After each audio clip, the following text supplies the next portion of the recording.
శ్రీ గణేశునకు వందనం. ఓం శ్రీ గురునకు వందనం. ఓం శ్రీ ఆదిత్యాది నవగ్రహ దేవతలకు వందనం. ఓం శ్రీ పురందరాది అష్ట దిక్పతులకు వందనం. ఓం శ్రీ వాస్తు పురుషులకు వందనం.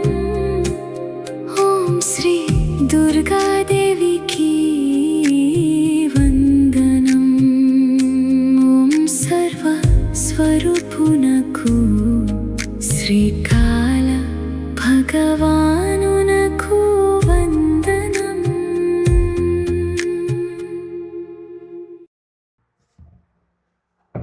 పోయిన సెషన్లో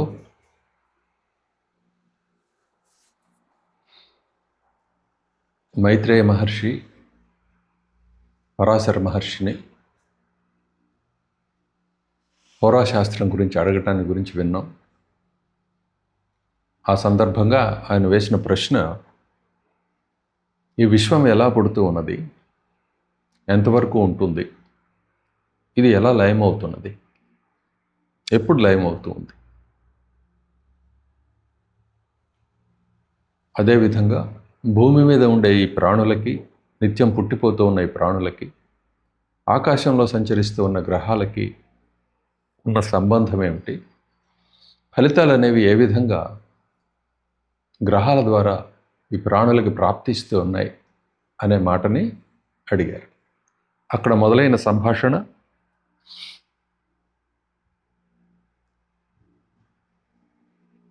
మొట్టమొదట పరాశర భగవానుడు ఈ శాస్త్రాన్ని వినటానికి ఎవరు అర్హత కలిగిన వాళ్ళు అనే విషయాన్ని చెప్పి, ఆ అర్హత ఇక్కడ ఉన్నది కాబట్టి తప్పనిసరిగా ఈ శాస్త్రాన్ని మనం చర్చిద్దాం, నీకు బోధ చేస్తాను అని చెప్పి పరాశర మహర్షి బోధ మొదలుపెట్టారు.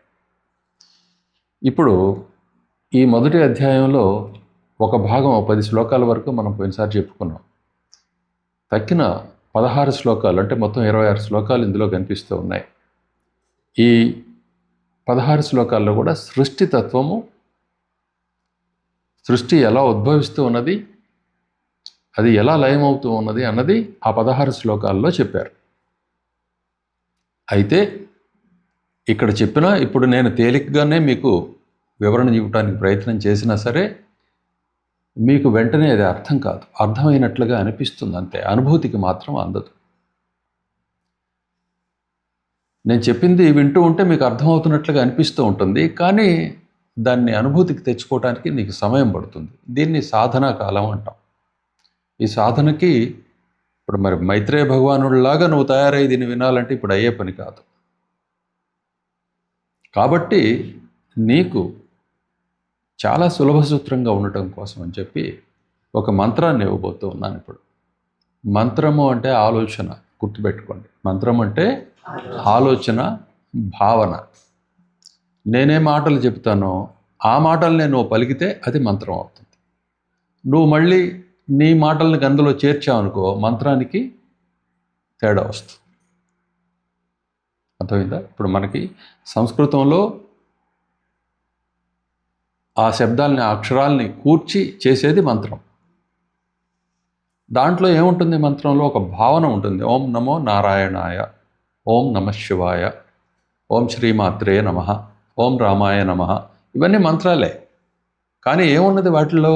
రామునికి నమస్కారము, నారాయణునికి నమస్కారము, శివునికి నమస్కారము, అమ్మవారికి నమస్కారం, తల్లికి నమస్కారం, జగన్మాతకు నమస్కారము అనే వాటి అర్థం.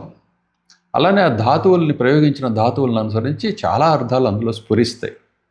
కానీ వీటన్నిటినీ నీ మాతృభాషలో కూడా నువ్వు స్ఫురింపజేసుకోవచ్చు, నీకు తెలిసిన భాషలో కూడా. అక్కడ కూడా పని జరుగుతుంది. ఇది తేలికపాటిగా ఇస్తానని చెప్పి మీకు చెప్తూ ఉన్నాను. ఇప్పుడు ఇది గుర్తుపెట్టుకోండి. చెప్పబోయే సృష్టితత్వము ఇదంతా నేను చెప్పిన విధానాన్ని అనుసరించి నిత్యం అభ్యాసం చేయాలి మీరు. కానీ ఈ అభ్యాస కాలంలో, నీ జీవితాన్ని అనుభవించే కాలంలో నేను చెప్తున్న ఈ మాటల్ని నీవు నిరంతరం కూడా స్మరించుకుంటూ ఉండాలి. అర్థమవుతుంది? ఏమిటిది అంటే, నువ్వు ఎప్పుడూ గుర్తించవలసింది ఏమిటంటే, నిత్యం నీకు ఎదురుపడుతున్నది నీవే. నిత్యం నీకు ఎదురుపడుతున్నది నీవే.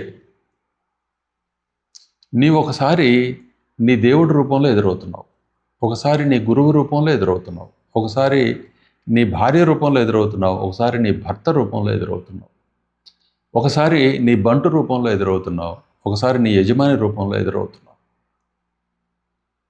ఈ విధంగా నానా విధాలైన సంబంధాలు, బాంధవ్యాలు ఎలా అయితే ఈ లోకంలో కనపడుతూ ఉన్నాయో అన్ని రూపాల్లో నీకు నువ్వు ఎదురవుతున్నావు.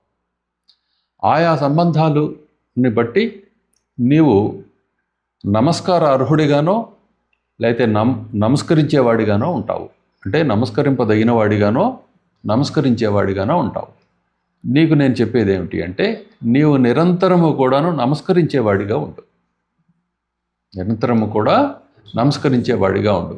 ఇది ఎందుకు చెప్తున్నాను అంటే, ఎవరు ఈశ్వరుడో పరమాత్మయో ఆయన తప్ప అన్యుడెవడూ లేడు. కానీ ఆయన యొక్క కిరణం ఆయన్ని కొలవటానికి వెనక్కి వెళ్ళినప్పుడు,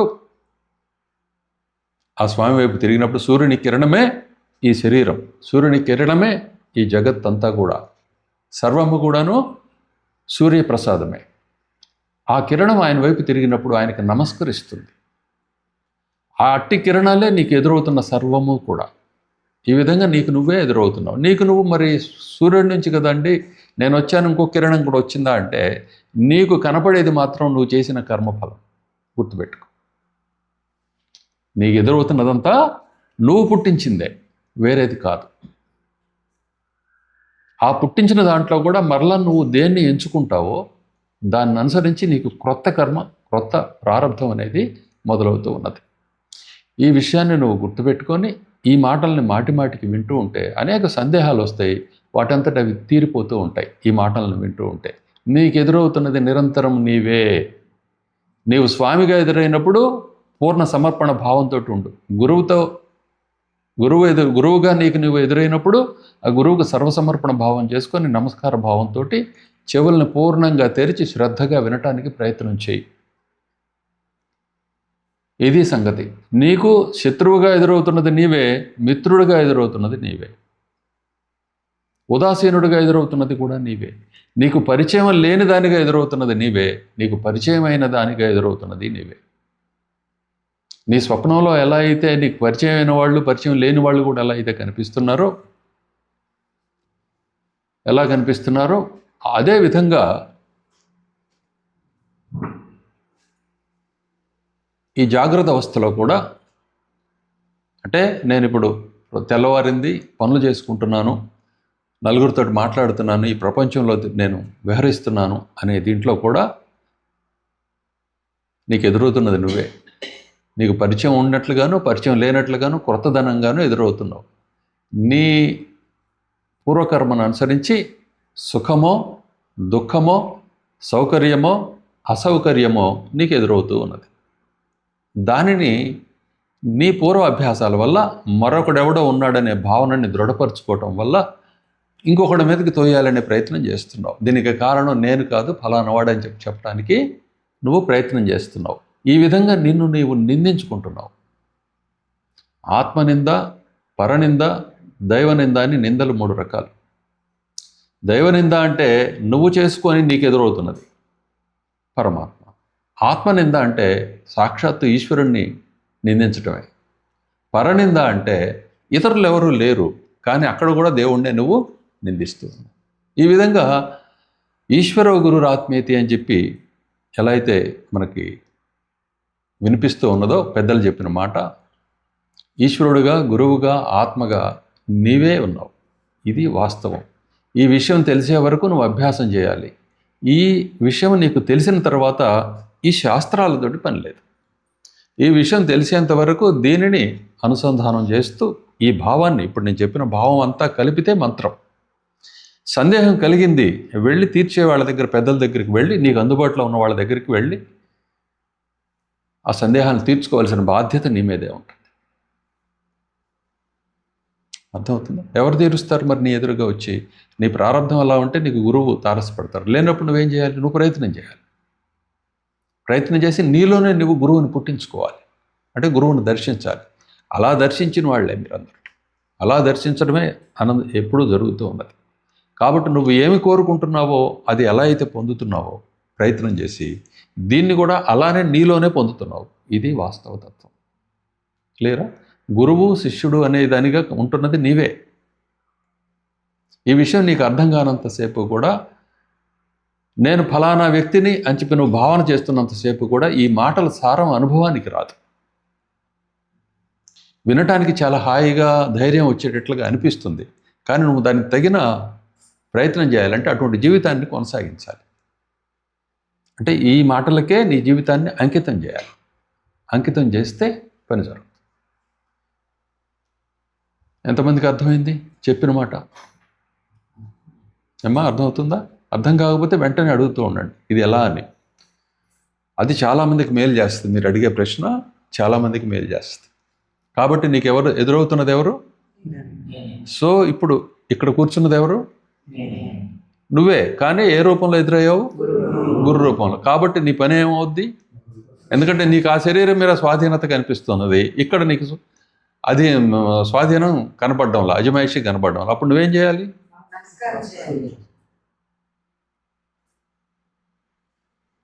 ఎంత హాయిగా! ఇది తత్వం. ఈ తత్వం ఉంటే మీరు వేదమంతా విన్నట్టే, వేదాంతమంతా కూడా విన్నట్టే, ఆ సారాన్ని గ్రహించినట్లే, మీరు గట్టెక్కినట్టు. క్లియర్? ఇది తెలియకుండా ముందుకి సాగకూడదు. అందుకని జాగ్రత్తగా, మీ జాగ్రత్త కోసం దీన్ని మీకు ఇవ్వడం జరుగుతుంది.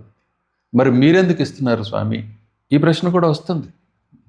ఇదంతా తాత్వికమైన చర్చలు కాబట్టి ప్రస్తుతం జరుగుతున్న దీనికి ఈ సంభాషణ మొదలు పెడితే ఇది తత్వం చెప్పడానికి ఉద్దేశించారు కానీ హోరాశాస్త్రాన్ని చెప్పడానికి ఉద్దేశించలేదు అనే భావన కలుగుతుంది.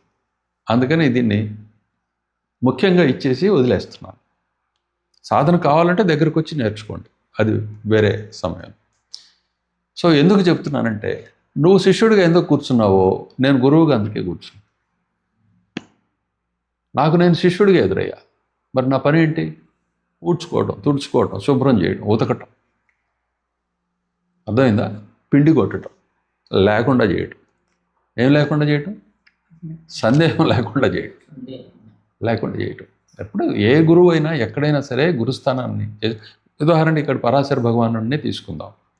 ఆయన అలా అధైకదా మునిశ్రేష్టం త్రికాలగ్నం పరాశరం అధైకదా సుఖాసీనం పార్శ్వే హిమవత శుభే మహర్షి ప్రవరం పూజ్యం పరాశరముదారథీ మైత్రేయో హి మునిర్హోరాశాస్త్ర జిజ్ఞాసయా స్వయం సాష్టాంగ ప్రణిపాతేన ప్రణమ్య ఇదమువాచ. సాష్టాంగపడి దీన్ని అడిగారు. సాష్టాంగం అంటే చెప్పాను కదా, సంపూర్ణంగా తాను సమర్పించుకోవటం, శారీరకంగా కానీ మానసికంగా కానీ అన్ని విధాలుగా. అప్పుడు అడిగినప్పుడు ఆ గురువు చెప్తారు. అప్పుడు గురువు గారు పరాశర మహర్షి ఇప్పుడు ఎందుకు చెప్తున్నారు అంటే, అటువంటి దృశ్యం ఆయనకు ఎదురైనప్పుడు ఆయన చేయవలసింది ఏమిటంటే తాను పరబ్రహ్మ స్వరూపుడై పరమతత్వాన్ని అలా ఆవిష్కరించాలి. అదే ఇక్కడ జరుగుతుంది. క్లారిటీ వచ్చింది? ఎందుకంటే దృశ్యంలో ఉన్నప్పుడు నీ ధర్మం అది అవుతుంది అన్నమాట, నీ స్వధర్మం అవుతుంది. ధర్మస్వరూపం కూడా ఇదే. ఈ కిటుకు తెలిసిందా? రాముల వారి మాటలు అర్థమవుతాయి, కృష్ణ భగవాన్ మాటలు అర్థమవుతాయి, నీ గురువు మాటలు అర్థమవుతాయి. ఈ కిటుకు తెలియలేదా? దీన్ని సులభంగా అలా పట్టుకోలేకపోయావా? నువ్వు ఎంతకాలం ప్రయత్నం చేసినా పని కాదు. నువ్వు వేదాలు చదువుతావు, ముందుకి వెనక్కి చెప్పగలుగుతావు, దాంతో ప్రక్రియలు చేయగలుగుతావు, కానీ నీకు మాత్రం పరమ ప్రయోజనం నెరవేరదు, వేరే ఫలితాలు వస్తూ ఉంటాయి. ఇంతవరకు స్పష్టత కలిగిందా? ఏమిటి? నీవు ఎదురవుతున్నావు, నీవు నిన్నే చూస్తున్నావు. ఏ రూపంలో చూస్తున్నావో దానికి తగ్గట్టుగా ప్రవర్తించు, అంతే. ఇది ధర్మం. ఆ రూపంలో మరి కనపడడం నీకు ఇష్టం లేదు. ఏ రూపంలో కనపడడం ఇష్టం నీకు? దేవుడి రూపంలో కనపడడం ఇష్టమా నీకు ఎదురుగా? అయితే పూజలు చేయటం మొదలుపెట్టు, కనిపిస్తాడు. కనిపించేది ఎవరు? మళ్ళీ నువ్వే. దేవుడి రూపంలో కనిపిస్తే ఏమవుతుంది? భయమే లేదు. అమితానందాన్ని అనుభవిస్తూ ఉంటావు, పారమాత్మిక ఆనందాన్ని అనుభవిస్తావు. ఇది తత్వం. అంతేగాని ప్రక్కవాడున్నాడు, వీడున్నాడు, వాడున్నాడు అనే భావనలు కనుక నువ్వు తావించుకున్నావా, నీకు ఈ సంసారం తప్పదు. ఇది గుర్తుపెట్టుకోండి. ఇప్పుడు మైత్రేయ మహర్షి ఏ ప్రశ్నలు అయితే వేశారో ఈ ప్రశ్నలు ఈ గ్రంథం అయిపోయేంత వరకు కూడా నిలబడి ఉంటాయి. గుర్తుపెట్టుకోండి. ఈ గ్రంథం అంతా అయిపోయే వరకు కూడా ఆ ప్రశ్నలు నిలబడి ఉన్నాయి. ఏమడిగారు ఆయన? ఒకటి, ఈ విశ్వం ఎట్లా పుట్టి పోతూ ఉంది. 2, ఈ లోపల పనులు ఎలా జరుగుతున్నాయి. విశ్వం లోపల పనులు ఒకదానికొకటి సంబంధపడి జరుగుతున్నట్లు కనిపిస్తున్నాయి. ఈ కథా కమామిషి, ఈ విజ్ఞానం ఏమిటి, ఈ విజ్ఞాన శాస్త్రం ఏమిటి అని అడిగారు. ఇంకింతకంటే గొప్ప ప్రశ్న ఏముంటుంది? ఇది వచ్చిపోతూ ఉంది అన్న సంగతి ఆయన గమనించారు. ఇది వచ్చిపోయేది అని చెప్పి తెలుస్తూ ఉంది, శాస్త్రాల్లో కనపడుతూ ఉన్నది. బ్రహ్మజ్ఞానం అయిన మనమంతా చెప్పుకుంటున్న మన మాట ఇదే. ఈ లోపల ఇదంతా ఇంత నియతి. ఇప్పుడు ఇది మిథ్య అని చెప్పి తెలుస్తూ ఉంది. అంటే మిథ్య అంటే లేకపోయినా కూడా ఉన్నట్లుగా కనపడేదాన్ని మిథ్య అంటే తెలుస్తూ ఉంది. కానీ లేనిదే అని చెప్పి చెబుతున్నా సరే చాలా ఖచ్చితంగా ప్రవర్తిస్తూ ఉంది. చేసిన కర్మ పోదు అని చెప్పి చెబుతున్నాం కదా, అది ఖచ్చితంగా వస్తుంది. ఎట్లా వస్తుంది ఇది? అలానే ఈ గ్రహాలు వీళ్ళంతా ఎవరు? వీళ్ళ దగ్గర నుంచి ఈ ఫలితాలు ఇక్కడికి ఎందుకు వస్తూ ఉన్నాయి? ఇవి కదా ప్రశ్నలు మనకి. సో ఈ ప్రశ్నలన్నిటికీ సమాధానం తెలుసుకునే క్రమంలో ఆ శాస్త్ర రూపంలో ఇది ఒక దర్శనం అన్నమాట. జ్యోతిష్ శాస్త్రం అనేది ఒక దర్శనం. పారమాత్మిక తత్వాన్ని అసంఖ్యాకమైన దర్శనాల రూపంలో మనం అనుభూతి చెందవచ్చు. ఇన్ని అన్నీ అని కాదు, వాటిలో ప్రధానమైనవి షడంగాలు. వీటిల్లో కూడా అందుకే ఋషిభిర్ బహుధా గీతం అని చెప్పి అన్నారు కృష్ణ భగవానుడు. ఈ తత్వం అనేది ఋషులు అంటే ఎవరు? ద్రష్టలు. తత్వదర్శనం చేసిన వాళ్ళని ఋషులు అంటాం. అయితే ఇక్కడ ఋషి శబ్దము 2 విధాలుగా ఉంటుంది మళ్ళీ. అంటే ప్రతి మాటకి మీకు చెప్పాలి, అందుకని చెప్తున్నాను. ఋషి శబ్దం 2 విధాలుగా ఉంటుంది. ఇప్పుడు మనం సైంటిస్టులు, మనం భౌతికంగా కనపడుతున్న వీళ్ళు ఋషులే. ఎందువల్ల వాళ్ళు ఒక దర్శనం చేశారు. ఆ దర్శనం సత్యమే. అక్కడికి వ్యావహారికంగా అక్కడికి అంతవరకు సత్యమే. కానీ పారలౌకికమైన దర్శనం చేసేది అన్నిటినీ తనలో కలిపేసుకుంటాం. వాళ్ళని ఇక్కడ ఋషులు అనే పేరుతోటి చెప్తున్నాం. గుర్తుపెట్టుకో. అందరూ ఋషులేసమా? నువ్వు ఋషివే.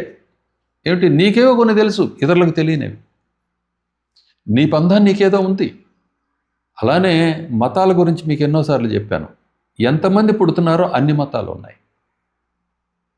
వీటిలో చిన్నోడు పెద్దోడు లెక్కలాగా పెద్దోడు మాట, బలవంతుడి మాట 10 మంది వినేటట్లుగా, శక్తిమంతుడి మాట కొంచెం ఆ శుద్ధత్వానికి ఎక్కువ దగ్గర అయిన వాళ్ళవి మతాలుగా అక్కడ గుర్తించబడతాయి. ఆలోచన లేని వాళ్ళు వాడి మతం వాడికున్న ఆ సంగతి కూడా వాడు గుర్తించకుండా నేను ఫలానా మతస్థుడిని అని చెప్పి చెబుతుంటాడు. వాడికి నిజానికి ఆ మతస్థుడు కాడు. నేను హిందువుని అని చెప్పుకోవచ్చు, నేను క్రైస్తవుడిని అని చెప్పుకోవచ్చు, నేను మహమ్మదీయుడిని అని చెప్పుకోవచ్చు. కానీ వాళ్ళు నిజంగా ఆ మతస్థులు కారు. ఎందువల్లంటే మతం యొక్క సారం అర్థమైతే మతాన్ని విడిచిపెడతాడు. మతం సారం అర్థమైతే మతాన్ని విడిచిపెడతాడు. అప్పుడు నేను ఫలానా మతస్థుడిని నేను ఎలా చెప్తావు? చెప్పలేం కదా. అందువల్ల దేవుడు ఒక్కడైనా అన్ని మతాలు చెబుతూ ఉన్నాయి. మరి దేవుడిని ఇంకో రూపంలో కొలుస్తుంటే నీకేంటి నొప్పి? మా దేవుడు, మన కల్చరు, మన సంస్కృతి అని చెప్పి ఏ దేశానికి పోయినా ఉంది. ఇది ఇక్కడ మన దగ్గర ఉన్న బాధ కాదు. ఇది ఈ బాధ అన్ని చోట్ల ఉంది. ఎవరికి ఉన్నది ఇది? సత్యం గ్రహించని వాళ్ళకే ఉంది. మీరు మతాల గురించి మాట్లాడుకుంటారా, ప్రార్థన చేస్తారా? ఏది చేస్తారో చెప్ప. చేయాల్సింది ఏమిటి? ప్రార్థన చేయాలి. మతాల గురించి ఎందుకు కొట్టుకుంటున్నారు? నీకు తెలిసిన రూపంలో నువ్వు ప్రార్థన చేసుకో. ఎవరికి తెలిసిన రూపంలో వాళ్ళు ప్రార్థన చేసుకుంటారు. లోపాలు ఉంటే వాళ్ళకి ఎదురవుతుంది అది ఆ రూపంలో. అందులో శుద్ధత్వం ఉంటే ఆ రూపంలోనే వాళ్ళకి ఎదురవుతుంది. ఏది శుద్ధం అంటే వేదం. ఇందులో సందేహం ఏమి?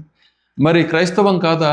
జీసస్ చెప్పిన మాటలు నువ్వు అర్థం చేసుకుంటే, వాళ్ళ లేఖనాల్లో చెప్పిన పూర్వపు మాటలు నువ్వు అర్థం చేసుకుంటే అది వేదమే, వేద సారమే.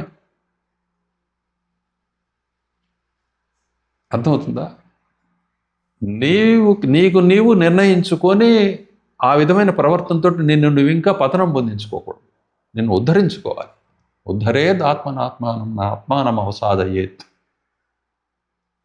చెప్పారు కదా. ఎవరు చెప్పారు? కృష్ణ భగవాన్. అంటే ఆ మాట చాలా చోట్ల కనిపిస్తుంది శాస్త్రాల్లో, కానీ స్వామి నోట మనం అర్జునుడికి చెప్పగా విన్నాం మనం. చాలా చోట్ల కనిపిస్తుంది అది.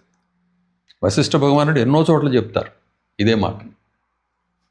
కాబట్టి ఈ తత్వాన్ని ఇప్పుడు చెప్పినట్లుగా దేవుడే ఉన్నాడు, దేవుడున్నాడు, దేవుడే ఉన్నాడు. ఆ దేవుడికే దేవుడు ఎదురవుతుంది. దేవుడు అనే మాట నీకు ఇష్టం లేదనుకో, నీకే నువ్వు ఎదురవుతున్నావు. కొంతమందికి దేవుడు అనే మాట ఇష్టం ఉండదు, అంటే అది ఒక చిరాకులాగా ఉంటుంది వాళ్ళకి. అంటే తెలియక వీళ్ళు ఏదో మాట్లాడుతున్నారనే ఒక భ్రాంతి. వాడి గురించి వాడికి తెలియక వాడి నొప్పది. అర్థమైందా? ఇంకోటి దేవుడు ఉన్నాడు, చంపేస్తాను దేవుడు లేడంటే అంటాడు, వాడి నొప్పది. అర్థమవుతాయి. ఇవన్నీ వికారాలు అన్నమాట. వికారాలంటే పైత్యం అంటామే అటుంటుంది. తెలియక తన ప్రకృతియే తనను బాధిస్తూ ఉండగా వాడు ఇబ్బంది పడుతూ ఉన్నాడు. సో మీరు గుర్తుపెట్టుకోవాల్సింది ఏంటంటే దేవుడు ఉన్నాడు, దేవుడే ఉన్నాడు. కాబట్టి అయితే గీతే నువ్వు కూడా దేవుడై ఉండాలి, లేకపోతే నువ్వు లేవు. ఈ మాటల్ని బాగా గుర్తుపెట్టుకోండి. గుర్తుపెట్టుకుంటే మీరు వేష భాషలు ఉన్నాయి చూసావు, అంటే గొప్పగా సంస్కృతమో, గొప్పగా ఇంగ్లీషో, గొప్పగా తెలుగో, గొప్పగా మరొక భాషో మాట్లాడటం కానీ, గొప్ప వేషం వేసుకొని చుట్టూ చాలామంది శిష్యులు మెడల నిండా అటు నిండా ఇటు నిండా ఇటు చూస్తే అటు ఒక వైభవం, ఇది కానీ ఇదేది భగవంతుడిని నీకు దగ్గరికి చేర్చదు, నిన్ను నీకు దగ్గరికి చేర్చదు. చాలా సింపుల్గా, చాలా సామాన్యంగా, హాయిగా ఉన్నది ఉన్నట్లుగా ఆలోచించడం, నిష్పక్షపాతంగా శాస్త్రము గురువు చెప్పిన దాన్ని చక్కగా శాంతిగా కూర్చొని విచారణ చేస్తే నీకు అర్థమవుతుంది విషయం. ఇంత మాత్రమే నువ్వు చేయాల్సింది. ఇది చేసి నీకు నువ్వు కనిపించావా, ఈ విజ్ఞానం రూపంలో మనకి అనుభవ రూపంలో, సంసారానుభవ రూపంలో వస్తున్న అనుభవం నిన్ను బాధించదు. కాదంటావా? అప్పుడు దాకా స్మృతి, ముందు స్మృతి గురించి ప్రస్తావన చేశారు కదా మైత్రేయ భగవానుడు. ఆ స్మృతిని అనుసరించి నువ్వు ప్రవర్తించవలసి ఉంటుంది. దాన్ని అనుసరించి వచ్చినవే మన ఆచార వ్యవహారాలు. ఆ స్మృతిని బట్టే మనకు ఆచార వ్యవహారాలు వచ్చినాయి.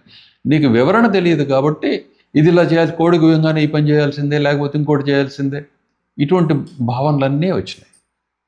నీకు తెలియదు వివరణ చెప్పలేకపోయారు కాబట్టి నీకు ఎవరు అది లేదు, మూఢనమ్మకం అని చెప్పి నువ్వు కొట్టేసి. క్లారిటీ వస్తుందా మీ అందరికీ? పెద్దలను అడిగి తెలుసుకోవాలి, దగ్గరికి వెళ్ళాలి, చేరి వాళ్ళతో వినయంగా ప్రశ్నించడం ఎందుకండి అంటే ఆ పని అలానే అవుతుంది. పోయిన క్లాస్లో చెప్పాను కదా, వాత్సల్య భావంతో ఇవన్నీ జరుగుతాయి. వాత్సల్యం ఎవరికి ఉంటుంది? తండ్రికి కొడుకు మీద ఉంటుంది, గురువుకి శిష్యుడి మీద ఉంటుంది. ఇది వాత్సల్యం అంటే, ఇది తత్వం. కాబట్టి ఒక్కసారి ఎవరైనా రిపీట్ చేయండి మీలో నేను చెప్పింది ఏంటో ఒక్క మాటలో. నన్ను నేను చూసుకుంటున్నాను, నాలోని ఎదురు మనిషిని చూసినప్పుడు అది నేనుగా భావిస్తున్నాను. అందుకనే మళ్ళీ మీరు ఏం చేస్తారంటే నేను చెప్పిన మాటలే వినండి. మళ్ళీ విని మీరు మీ వాక్యాల్లో ఈసారి వచ్చేటప్పుడు తప్పు లేకుండా రాసుకుంటారా. మీరు విచారణ చేసినప్పుడే తప్పు లేకుండా రాయగలుగుతారు. మొత్తం 3 వాక్యాల్లో ఫినిష్ అయిపోవాలి. చెప్పిన జస్ట్ 3 వాక్యాల్లో అయిపోవాలి. ఇది మీకు సాధన, నిరంతరం సాధన. నీ జీవితానుభవం ఉన్నంతసేపు ఇది సాధన. ఇది జరుగుతూ ఉన్నంతసేపు పరాశర భగవానుడు మనకి ఎటువంటి ఇన్స్ట్రక్షన్స్ అయితే ఇచ్చారో, మనకి ఆదేశాలు ఇచ్చారు, అంటే వీళ్ళకి చెప్పకూడదు వీళ్ళకి చెప్పొచ్చు అని చెప్పారో, మనం చెప్పించుకోదగిన కోవలో ఉంటాం. అప్పుడు నీ గురువుకి హాని లేదు, నీకు హాని లేదు. మరి ఇది చెప్పుకొని ముందుకు వెళ్ళిపోతే దాన్ని ఏమిటి, ఎలా దాన్ని ముందుకు కొనసాగించడం? నేనా అది కాదు, నేను గురువుగారు చెప్పిన లక్షణాలు నాలో పూర్ణంగా లేవు, ఏదో కొద్దిగా గొప్ప ఉంటే ఉండొచ్చు, వాళ్ళు మాలిన్యం అయితే ఉంది, మరి నేను వినడానికి అర్హుణ్ణి కాదు కదా, మరి పని ఎలా జరుగుతుంది? సో ముందు వాళ్ళకు కూడా తర్వాత రాబోయే వాళ్ళకు కూడా ఈ సులభమైన సూత్రం ఉంటే ఏమవుతుందంటే పని తేలికవుతుంది. ఏ శాస్త్రాన్ని చదవటానికి కూడా వాడు అర్హుడు అవుతాడు. అయ్యి తనకు తానే ఎదురవుతున్నాడు కాబట్టి తను తాను హింసించకూడదు కదా, తనకు తాను అపకారం చేసుకోడు కదా. ఆ విధంగా లోకానికి ఉపకారమే చేస్తాడు తప్పితే ఈ సాధన చేసేవాడు అపకారం చేయనే చేయడు. అనవసరమైన భ్రాంతుల్లోకి పోడు. ఎవడైనా దీనికి వ్యతిరేకంగా ఏదో ఉపన్యాసాలు చెబుతున్నా, ఓహో వీడు ఒక ఆడంబరంగా అహంకారంతో ఏడుస్తున్నాడు, ఆ విధంగా నాకు నేను ఎదురయ్యాను, నమస్కారం, పక్కకు పోతావు. నీ నుంచి కూడా నువ్వు పక్కకు తప్పుకోవాల్సిన అవసరం ఉంటుంది. నిజానికి నీ నుంచి నువ్వు తప్పుకోలేవు, కానీ ఆ రూపంలో తప్పించుకుంటావు. ఏ రూపం కావాలో ఆ రూపంలో నీకు నువ్వు ఎదురయ్యేట్టుగా నువ్వే చేసుకుంటావు. ఇదే సాధన, ఇదే శక్తి సంపాదన అంటే.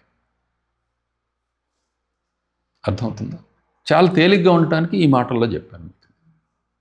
దీనికి మళ్ళీ ఉపనిషత్ వాక్యాలు, వేద వాక్యాలు అనేకం ఉంటాయి, అవే చెబుతున్నాయి, కానీ వాటిని మనం అర్థం చేసుకోవాలి. ఇప్పుడు చెప్పిన మాటలను బట్టి మీరు ఎన్ని శాస్త్రాలనైనా తరిచి దీంట్లో పడవేసి బాగా ప్రాసెస్ చేయండి, అన్నీ మాయమైపోతాయి అందులో, సకల శాస్త్రాలు కూడా. ఓకే, ఇది ఇప్పుడు పరాశర భగవానుడికి సృష్టి క్రమాన్ని గురించి చెప్పడం మొదలెట్టారు. దీంట్లో వద్దాం ఇప్పుడు మనం.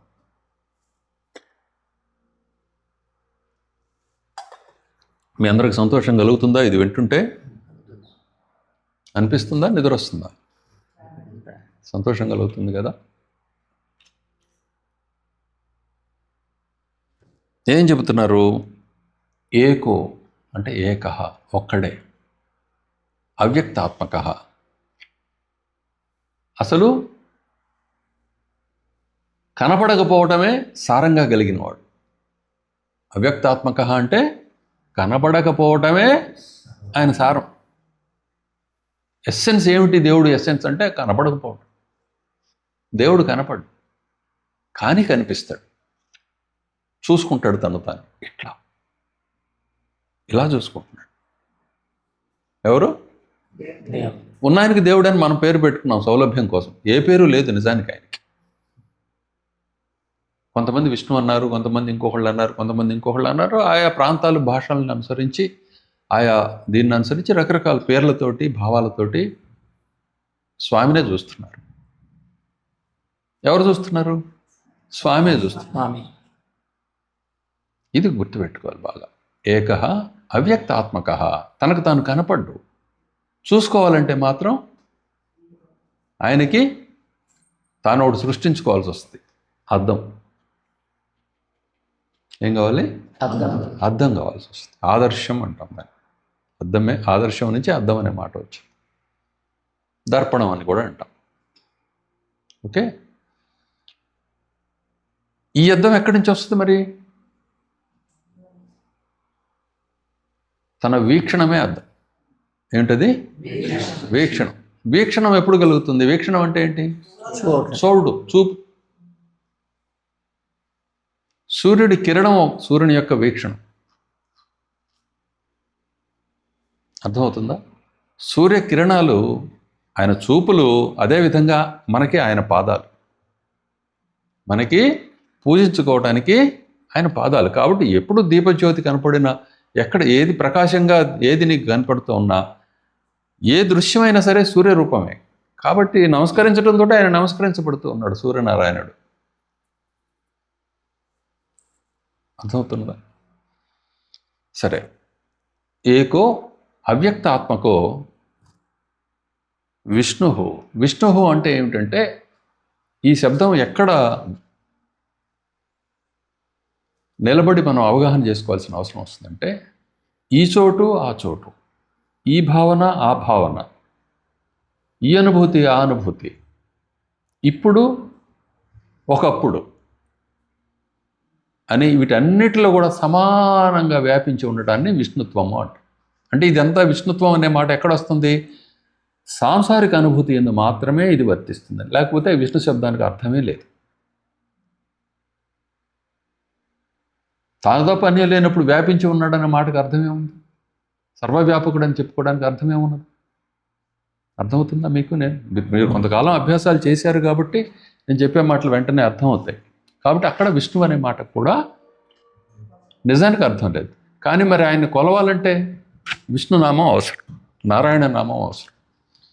విష్ణు అనేది వ్యాపకత్వం గురించి చెప్తుంటే నారాయణుడు అనే శబ్దము సర్వభావాలలో ప్రవర్తించువాడు అనే అర్థం. నారాయణుడు అనేదానికి సర్వభావములను ప్రవర్తించువాడు, సమస్తమైన నరులలోనూ నరుని భావాలలోనూ ప్రయత్నాలలోనూ ఉండువాడు కాబట్టి నారాయణుడు. ఆ విష్ణువునే అక్కడ నారాయణుడు అన్నాం. ఆయనే జనార్దనుడు అని కూడా అంటున్నాం. ఏమంటున్నాం? జనార్దనుడు. జనార్దనుడు అంటే జనులను హింసించువాడు. దేనికోసం? ధర్మం కోసం, వారి మేలు కోసం హింసించేవాడు. గ్రహరూపి అంటాం. గ్రహ రూపాల్లో ఉండే ఆ నారాయణుడిని, విష్ణు భగవానుడి దేవుడిని జనార్దనుడు అనే పేరుతోటి పిలుస్తాం. అర్థమవుతుందా? ఈ పేర్లన్నీ కూడాను పరమాత్మ యొక్క వ్యక్తత్వంలో, అంటే ఈ వ్యక్తానుభవంలో ఆయన యొక్క గొప్పతనాన్ని, ఆయన యొక్క సంపూర్ణత్వాన్ని వర్ణించే విషయాలే తప్ప పేర్లు నిజానికి ఆ ప్రక్రియని దీన్ని పేరుగా మనం సంకేతపరుచుకొని మాట్లాడుకుంటున్నాం. ఒకళ్ళొకళ్ళు చెప్పుకోవాలి కదా మరి దానికోసం ఇది చెప్పుకోండి. క్లియర్? కాబట్టి నామరూప రహితుడు ఉన్నవాడు. ఎవరికి అస్తిత్వం ఉన్నదో ఆయనకి నామరూపాలు అనేవి లేవు. అస్తిత్వం లేనివాడికి చాలా ఉన్నాయి. ఎవరు అస్తిత్వం లేనివాడు, నేను సాధ్విని, నేను సుసంగని, నేను భాగవతుని ఇలా అనుకున్నాం అనుకో, వాడు కాసేపేగా ఉండిపోయేది. వాడు అస్తిత్వం లేదు. వాడిని క్షరుడు అంటారు. ఏమంటారు? క్షరుడు అంటారు. అంటే నశించిపోయేవాడు. అక్షరుడు అంటే నాశనం లేనివాడు. అక్షరుడు అంటే నాశనం లేదు. చూసారా, అప్పుడే కళ్ళు మూతలు పడుతున్నాయి మీకు. ఎందువల్ల? క్రొత్త మాటలు విన్నప్పుడు, ఆ మాటలు మనకి ఇంకా పరిచయం కానప్పుడు మనస్సు, నీ బుర్ర దాన్ని తీసుకోవడానికి కష్టపడుతుంది. అప్పుడు అది నిద్రను ఆశ్రయిస్తుంది. దీన్నే తమస్సు అంటారు. అది యాంత్రికంగా తమస్సును ఆశ్రయిస్తుంది అనమాట. ఎందుకంటే తమస్సును మించిన గొప్ప శక్తి లేదు. అది శివశక్తి. అది మేలు కోసమే వస్తుంది. నిద్రను మీరు తక్కువగా అనుకోవద్దు. నువ్వు ఆలోచన చేస్తున్నావు కాబట్టే నీకు నిద్ర వచ్చింది. నువ్వు ఆలోచన చేయకపోతే నీకు నిద్ర లేదు. ఎందుకంటే నువ్వు వేరే ఆలోచనలో ఉన్నావు అనుకో, నా మాటలతో నీకేం సంబంధం? నేనేదో మాట్లాడుతుంటా, వినవు. నువ్వెక్కడో, నీ మనసు ఎక్కడో ఊరేగుతుంది. అప్పుడు నీకు నిద్ర రాదు. కళ్ళు అట్లా తెరుచుకొని ఉంచుకుంటావు. నేనేమనుకుంటుంటాను, అబ్బో వీడు చాలా బాగా అర్థం చేసుకుంటున్నాడు అనుకుంటాను. అంతా వట్టిదే.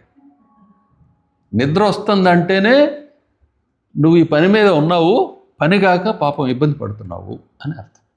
గుర్తుపెట్టుకోండి. సో మీరు అవమానపడక్కర్లా, తప్పటడుగులు వేస్తున్నారు, నడక నేర్చుకుంటున్నారు. బాగా గుర్తుపెట్టుకోండి. కాబట్టి మీరు నిద్రపోతున్నాను దాచుకోనక్కర్లా. మొదటి క్లాస్లోనే చెప్పాను, నిద్ర వస్తే చేయొత్తంటారు బాయ్. అప్పుడు ఏం చేస్తాం? ఓ జోక్ చెప్పుకుంటాం. నిన్నే అడుగుతాం ఓ జోక్ చెప్పమని. ఎంతసేపటికి చెప్పలేవు కాబట్టి అందరు నవ్వుతారు. చాలు, ఇంకంతకంటే ఏం కావాలి? అంతేనా కదా? ఈ విధంగా నిద్ర నుంచి మళ్ళీ బయటకు వచ్చి మళ్ళీ కొంచెం వింటాం. మళ్ళీ వస్తుంది నిద్ర. నేను కొంచెం సీరియస్ అవగానే నీకు నిద్ర వచ్చేస్తుంది. ఇది తత్వం. సో ఇప్పుడు మళ్ళీ ఉత్సాహం వచ్చేసిందిగా. క్షరుడు, అక్షరుడు, నరుడు, నారాయణుడు. నరుడు అంటే ఎవరంటే జీవస్వరూపు. అంటే ఇప్పుడు నీ రూపంలో ఉన్నవాడు, నీ యందు సారమై ఉన్నవాడు నారాయణుడు.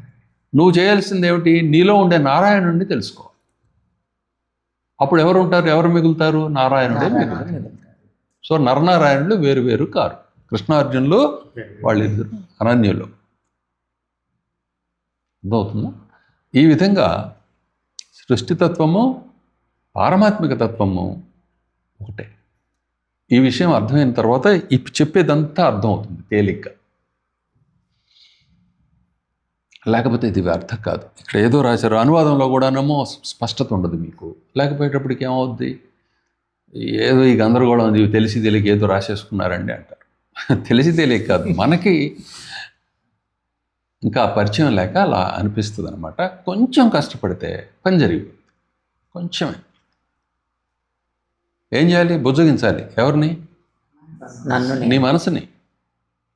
నీ మనసునే బుజ్జగించాలి. మరి పిల్లవాడికి క్రొత్తగా ఏదైనా పెడతా అంటే వద్దు, నాకు పప్పే కావాలంటాడు. ఇంకేదో పెడదాం, వాడికి అలవాటు చేద్దాం, ఆవకాయ కూడా అలవాటు చేద్దామని నీ తపన. ఎందుకు? నువ్వు అది అనుభవిస్తున్నావు కాబట్టి వీడు కూడా అనుభవించాలని. అవునా కదా? అప్పుడు నువ్వేమంటావు? మెల్లమెల్లగా బుజ్జగించి చాలా బాగుంటుంది చూడని చెప్పి నెయ్యి ఎక్కువ వేసి అదేసి ఇదేసి కొంచెం అలవాటు చేస్తాం. బాగుంది, వాడి లిస్ట్లో ఒకటి చేరింది మళ్ళీ. ఈసారి ఆప్షన్స్లో వాడు ఇది కూడా కన్సిడర్ చేస్తాడు. అలా మెల్లమెల్లగా కన్సిడర్ చేసుకుంటూ వచ్చి వాడు చివరికి ఏం చేస్తాడు, నువ్వు ఇచ్చే ఆప్షన్స్ కాబట్టి కొత్త ఆప్షన్స్ తెస్తాడు. ఎందుకంటే వాడు బయట కూడా చూశాడు కాబట్టి. అదే ఇళ్లలో క్లాష్ అదే ఎక్కడ చూసినా సరే. అంటే ఒక తిండి విషయమే కాదు, సమస్తమైన భావనల విషయాల్లో కూడా క్రొత్తవేవో పరిచయం అయ్యే ఆప్షన్స్లోకి వెళ్ళటమే ఈ గందరగోళానికి కారణం. మళ్ళీ మనం డీవియేట్ కావద్దు. ఇదిగో విషయం ఏమిటంటే పరమాత్మ ఒక్కడే ఉన్నాడు, ఆయన యందే అనుభవం అంతా కలుగుతున్నది. అనుభవ కాలంలో వేరువేరుగా ఉన్నారనే అనుభూతి కలుగుతుంది.